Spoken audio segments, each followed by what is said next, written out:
Magandang araw mga idol at pag-usapan po natin itong pinakabagong model ng dashcam na meron lahat ng must-have features na makikita nyo lang sa mga mamahalin o high-end na dashcam.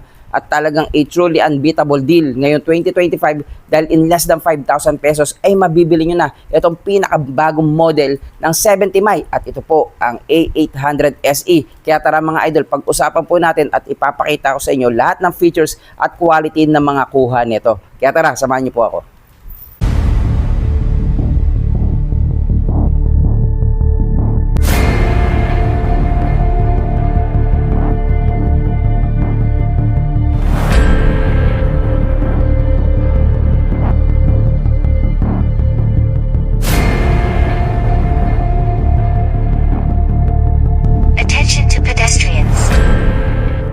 Napakamura talaga nito 70mm A800 SE mga idol dahil pagka binili mo yung package niya, ito yung mga kasama. Tara, papakita ko sa inyo. Pag binili mo siya, meron ka ng dashcam na A800 pinakabagong model. Harap likod po yan, no? Isang set. Ngayon pagka binili mo yan, isasama na natin itong SD card na class 3 mga idol kasi mga idol talaga isinasama namin to dahil baka magkamali kayo ng SD card na mabili. Diyan po nagsisimula ang corrupt na mga files, no? Dahil itong SD card natin dapat ay napaka high speed. Hindi niya tatanggapin kapag low speed yan. Tapos, meron ka pang kasamang free installation voucher na worth 1,000 pesos mga idol. So kahit sa ang mga authorized reseller na itong ating 70mm dashcam, pwede mo siyang ipa-install at ibibigay mo lang to, i-install nila sa iyong sasakyan kung sakaling binili mo to online mga idol. Ngayon syempre, nandiyan pa rin yung kanyang optional hardwire kit, no mga idol. Ito po ay nabibili ng hiwalay, pero hindi po ito ganun kamahal. Napakamura para magkaroon ng hardwire kit at kayang-kaya nyo install kahit kayo lang. Okay, sa mabilis lang, what's inside the box, no? Makikita ninyo, meron siya mga film, no? Yung kanyang anti-static film, yung kanyang rear camera, yung pang-install, nandito rin yung kable ng rear camera, mahaba yan. Nandito rin yung kanyang USB Type-C. Tapos ito yung kanyang dual port charger na pwede niya maging supply kung sakaling ayaw mo ng hardware kit. And then yung main camera na, which is ito yun. Yan. Okay? And then yung sinasabi nga namin, 1,000 pesos worth na voucher para sa installation. Kahit saan pong 70mm authorized dealer po, pwede nyo siyang ipa-install. At syempre, bukod dyan sa nakita ninyo, nabibili ng hiwalay.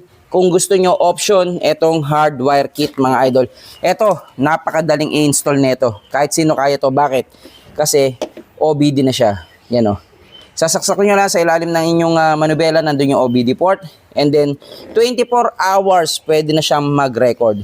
Ngayon, kung nag-aalala ka, baka malobat, meron po siyang mga settings dito. Kung anong voltage para huminto siya, kung ilang oras gusto nyo mag-work after nyo patayin yung susi, pwede na siya. Yan o. At sa pag-install naman ng ating dashcam, napakadali lang. Siyempre, dikit mo yung electrostatic film, idikit mo yung camera, tapos ibaybay mo at ikabit mo yung mga wirings niya. At napakadali lang nito, kahit sino ay kaya na itong gawin. Tapos ganun din ang gagawin mo sa likod. Kabit mo yung film, kabit mo yung camera, at good to go ka na. Basta naikabit mo lahat ng cablings niya, napaka-easy. Kayang gawin kahit sino, kayang gawin yan. Kahit i-DIY nyo na lang, walang pag-uusapan yan. Napakadali po. At ito naman mga idol, para sa hardware kit, mas kakaiba siya ng konti dahil may mga settings na siya ditong pwedeng gawin. At mas advanced na siya. Makita ninyo ang voltage protection, pwede siyang pagka bumaba ng 11.6, 11.9, 12.2, 12.5, hihinto na siya sa operation. So ganun yung mga pwede niyang gawin, no? Pwede siya mag-protect, depende sa voltage na gusto ninyo. Pagka bumaba siya, na-detect niya 11.9, hihinto na siya. Ganun din po sa mga 24 volts na sasakyan. Yan din, no? Makita ninyo. So, itatagal nyo lang yung mga switch. Nandyan yung kodigo, no? Then, pwede siya 8 hours, 12 hours, 24 hours na gumagana. No? Depende sa inyo. At yan po, mga idol, ay isi-switch nyo lang dito, no? Yan, no? Pagdating naman dito, mga idol, sa OBD niya, no? Merong OBD port yan sa ilalim ng ating dashboard, no? Karaniwan nandito yon. Ngayon, mga idol, ito yung ating OBD port, no? Itutusok nyo lang yung ating source. Yan, katulad yan. Okay. And then makikita nyo mga idol na umiilaw na yung ating hardware kit. And then ito mga idol, yung kanyang Type-C ay i-connect nyo lang sa ating dashcam. Pagdating dito sa ating hardware kit, pwede mo ito itago sa loob. habang ibinabaybay mo yung mga kable niya para itago sa mga gilid-gilid katulad nito. Yan. Ngayon mga idol, kung sakali man, no, wala kayong hardware kit, gamitin nyo na lang yung default niya na power supply, which is ito po yun. So kasama rin to sa kanyang package, no. Isasasak mo lang dyan, and then meron ka ng Type-C output na ito rin po.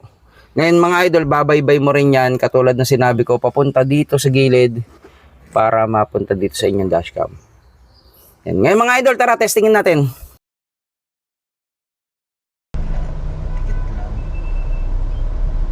Attention to pedestrians.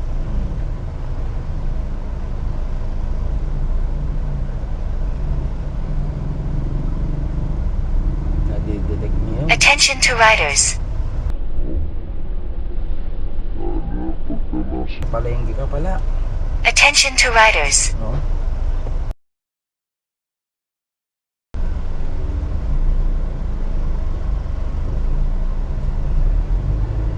Jabi ka na eh.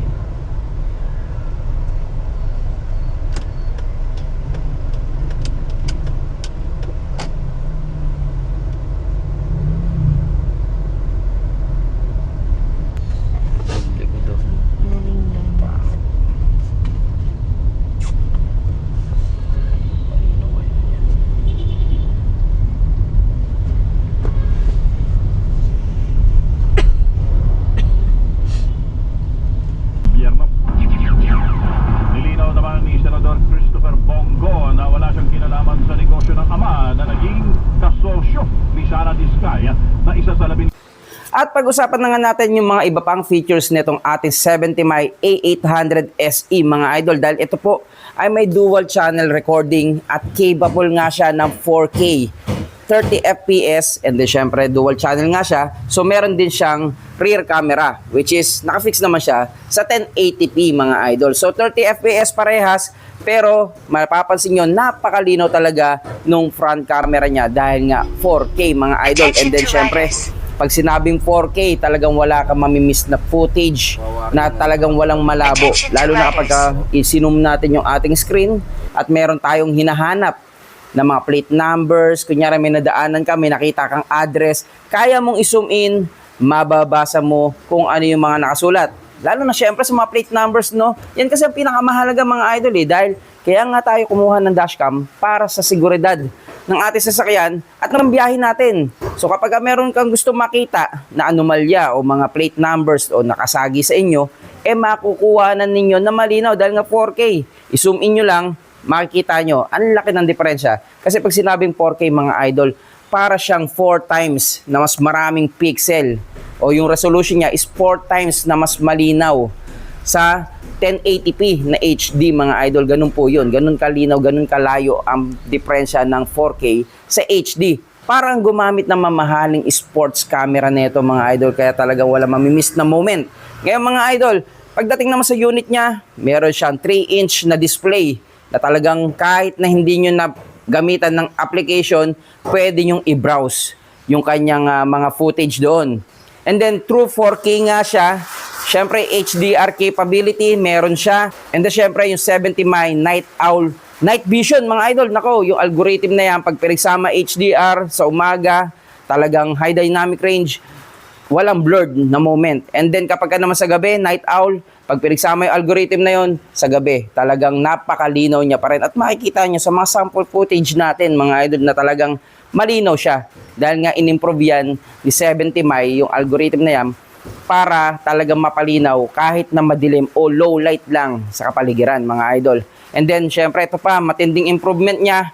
Dati, kung ang dashcam ninyo ay gumagamit ng battery, ngayon, super capacitor na siya. So magaling ito sa mga, syempre alam niyo na, ang dashcam natin nakakabit sa ating windshield, naiinitan, super capacitor, mas matibay at mas matagal yung service life niya.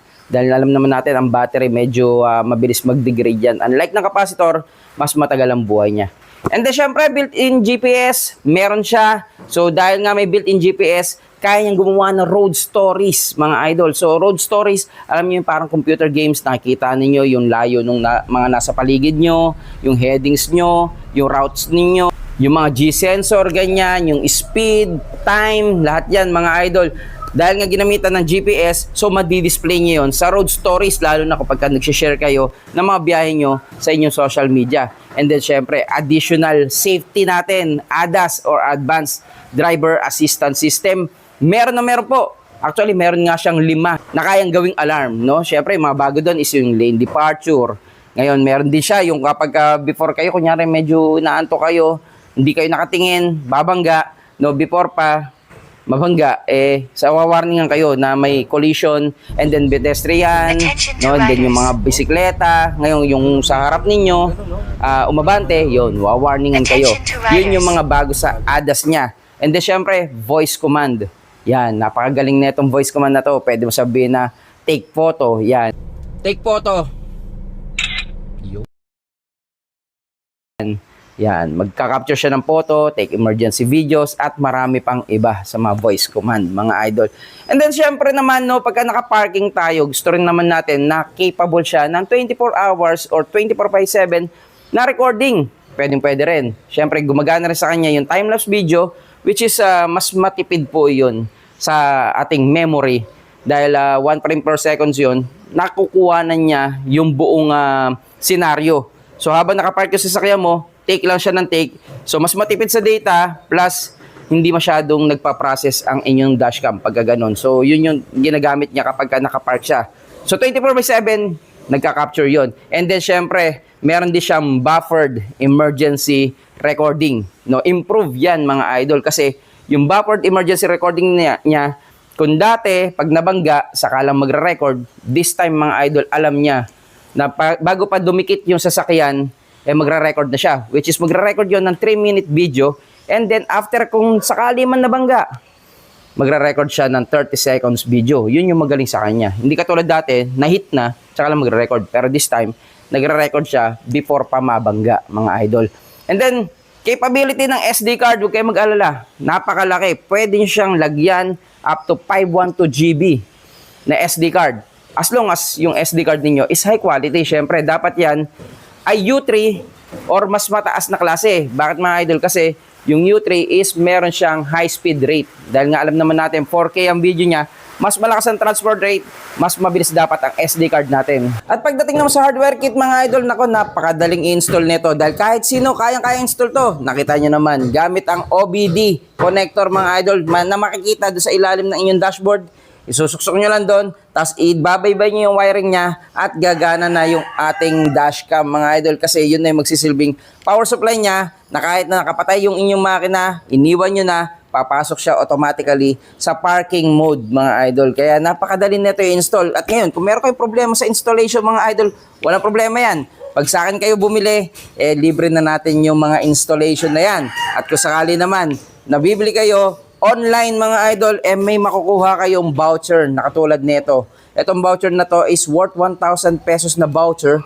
Tapos, ibibigay nyo lang sa authorized 70 my dealer, mga idol, and then sila na bahala mag-install para sa inyo. At yun na kung sakali naman na binili nyo online. Pero kapag sa mismong dealer kayo bumili, katulad ko, libre na po ang installation nun. At syempre, mga idol, hindi lang yun ang libre. Bukod sa ating voucher, meron na rin siyang kasamang SD card na katulad nito na napaka high speed, high quality. Kasi kapag mali po ang ginamit nating SD card sa ating dashcam, ay may tendency makurap yung ating SD card, pati mga footage no mawawala at hihinto yung ating dashcam sa paggana dahil kailangan po ay high speed talaga yung ating SD card. Hindi po pwedeng kahit anong SD card lang. Kailangan bukod sa capacity, kailangan high speed siya o high data rate, mga idol. At pagdating naman sa mga footage, mga idol, kung gusto nyo makita yung mga footage niya, ay pwede nyo nang i-navigate do sa kanyang 3-inch display, mga idol, at mapapanood nyo na lahat ng footage doon.